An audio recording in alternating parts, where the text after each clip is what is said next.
Hey everybody, and welcome back to Lindsey's Little Library. So today is BookList Thursday.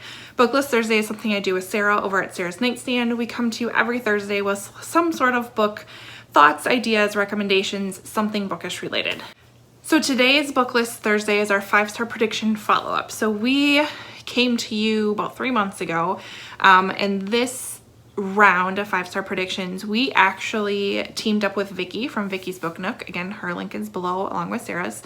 And what we did was we picked, I don't know, I think maybe like 10 books that we kind of thought were going to be 5-star predictions. We took pictures of them and we sent them to each other. And then each of us picked 2 books for the other person to read that we thought they would give 5 stars to. Did you follow all that? That was kind of crazy. So, in other words, Vicky and Sarah both picked 2 books for me to read this round that they thought I would give 5 stars to. And I'm telling you, I should just let those ladies pick the books that I read from here on out because they totally knocked this out of the park. So let's talk about them. Let's talk about the books they picked for me. I'm super excited. I was so excited to do this. And again, like seriously need to have them pick these books because they were great. First one I picked up was Scythe by Neal Shusterman. Totally 5 stars. I absolutely enjoyed this book. I'm loving this. I can't wait to pick up Thunderhead, which actually is right up there. To figure out what happens next. So this follows our 2 main characters. We have Citra and Rowan, and they are chosen to be apprentices to a scythe. Now this book takes place well into the future, and we have figured out as a world, as humanity, we have figured out basically how to defeat death. There's no more sickness, there's no more accidents that could kill you, you can't even die of old age. We have mastered it all. And so in order to kind of maintain a bit of control over the population on Earth, there are these scythes, or this group of scythes, and they're the only ones that can end somebody else's life. And they call it, I believe, is it culling? So it's this own little society. So these 2 main characters are chosen to be apprentices to become scythes themselves. And it just goes from there. And it is more complicated than you think it should be. And these 2 characters really struggle with this because they're not super comfortable taking somebody's life, even though they understand the reason for it. It's fantastic. Neal Shusterman was able to explain everything in such a way that I'm like, oh yeah, totally bought into all of that.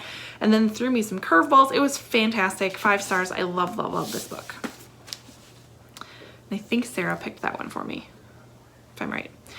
The next book, I think it was the next book I picked up, was Lock Every Door by Riley Sagar, which I've already lent to a friend. Another 5-star read, which I think Vicky picked out for me.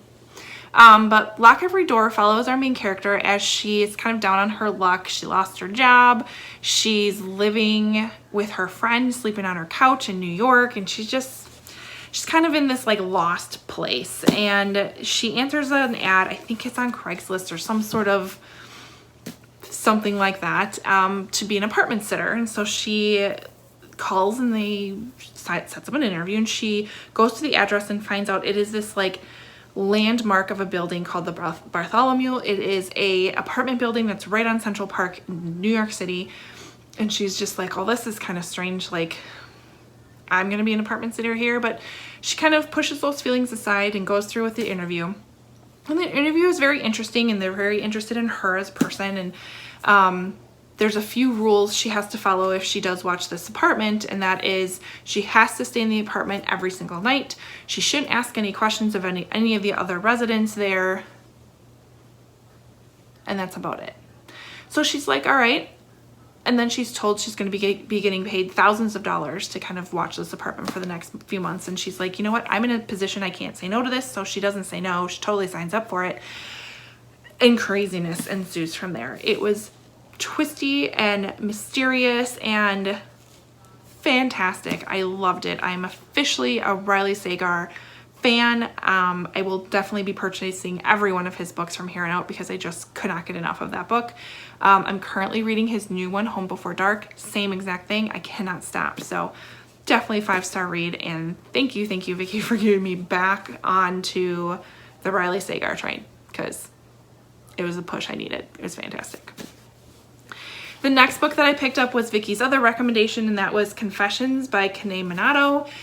This one follows, we're in Japan, and we're in the midst of a classroom, and you kind of jump right into this scene where it's the last day of school and the teacher is there with all of the kids. And she's telling this very elaborate story, basically explaining how her daughter died, and then how two of the kids in this class killed her, and how she is now going to execute kind of her revenge on them. This is messed up. Like, where this goes from here and what these adults decide to do, it is crazy. The storyline that it takes was fantastic. That piece of it was wonderful, 5 stars. But the way it was written was a bit confusing for me, because every section was from the perspective of a different character, but you didn't know which character it was for a bit, so it was a little confusing for me. The writing style a little bit, as much as it was a fast-paced book, it read somewhat slow for me. So I did give this 4 stars. I still highly recommend it. It is, I still think about this and just, like, I need to talk to somebody about this, because it's just, I don't want to give anything away. But the motives behind some of the actions that these people do is just unbelievable. It was fantastic. So really, really like this book. Thank you, Vicky. The last one that I read, and I legit just finished this like an hour ago, is one, I'm pretty sure Sarah's the one that told me to read this. I might have messed this up, but I don't think so.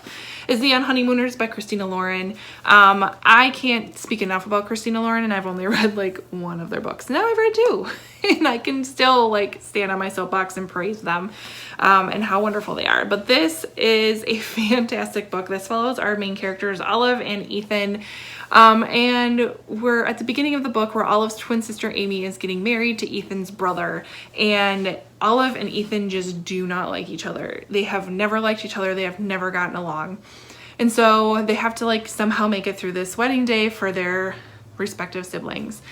At the wedding, there is a seafood buffet, and Olive is allergic to seafood, so she does not eat the buffet, and Ethan hates buffets, so he doesn't eat the buffet. And they are the only 2 people who do not fall sick to this food poisoning from the seafood buffet. And either that night or the next day, Amy, Olive's sister, is like, Olive, I won this amazing 10-day honeymoon in Hawaii, and I don't want to let it go to waste. You and Ethan should go on it.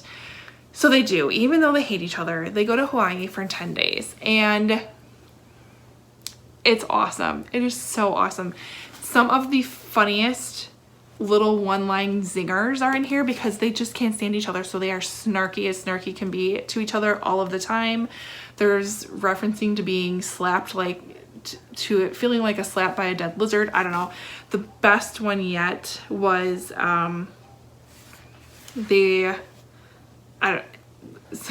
it was fantastic. They're getting done with like their day of activities, because they have to do these activities together, because they're thinking this is a honeymoon vacation, so they have to spend the day together. And they come back and he's like, well, what's happening tonight? And she's like, well, I get to go lay in bed and watch Netflix, and you get to wander the island and check on your hidden Horcruxes. Which is hilarious, because of Gunn insinuating that he's Voldemort and evil and everything. I don't know, I laughed out loud at that part, which probably right now doesn't sound super funny, but in the context it was hilarious. Anyways, I've rambled on too much about this book. 5 stars. It was fantastic. Super fun, light read.